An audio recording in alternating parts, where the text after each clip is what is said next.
Hey there and welcome.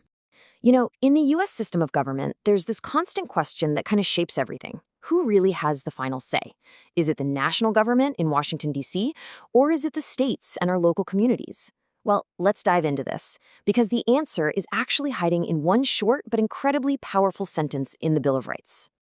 Right, so at its heart, what we're talking about today really just boils down to this fundamental question of power and where exactly the lines are drawn. I mean, think about it for a second. Who's the one actually making the rules for the school down your street? Or who decides how your local police department operates? And when a health crisis hits, who's the one setting the mandates? The answer to all of these questions, well, it points us directly to our subject for today. And that answer is framed by the 10th Amendment. It's a really crucial piece of the constitutional puzzle, one that pretty much defines the entire structure of American government. Okay, so here's the official text. It reads, "The powers not delegated to the United States by the Constitution, nor prohibited by it to the states, are reserved to the states respectively or to the people." Now, I know that's a mouthful. It's some very formal language, but the idea behind it is actually super simple, and it has absolutely massive implications for how the country runs. So, this is the key phrase, reserved powers. Think of it like a default setting. If the Constitution doesn't specifically hand a power over to the federal government, then guess what? That power doesn't belong to it. It's automatically kept or reserved by the states, or even by the people themselves. Simple as that.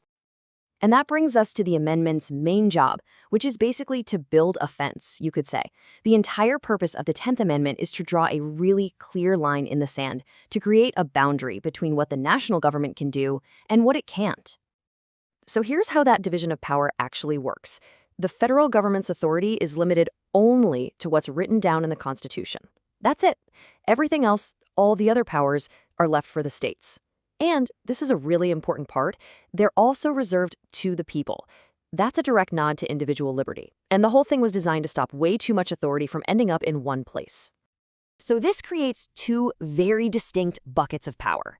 In one bucket, you have the delegated powers, the big national responsibilities given to the federal government, like declaring war or printing money. But in the other, much bigger bucket, you have reserved powers. That's the huge area of governance that covers our daily lives, things like our local schools and public safety, and that belongs to the states. So, you see, this isn't just some dusty old rule from a history book. This principle directly impacts your life every single day. Let me give you a few quick examples. You ever wonder why the school curriculum in, say, Florida can be so different from the one in Oregon? Well, that is the 10th Amendment in action.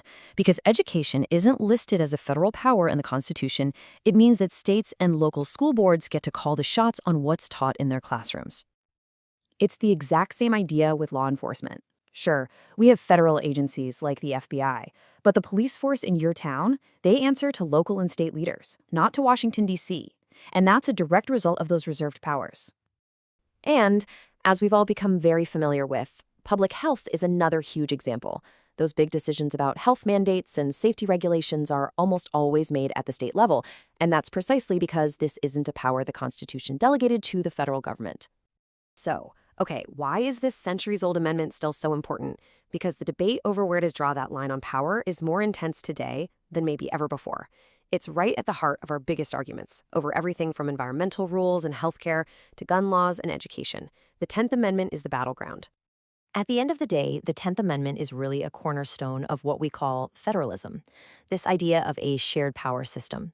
It creates a balance, it protects the ability of your local community to govern itself, and it reinforces the idea that ultimately power comes from the people.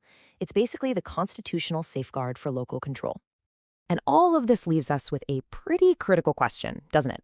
The founders used the 10th Amendment to strike a balance for their time.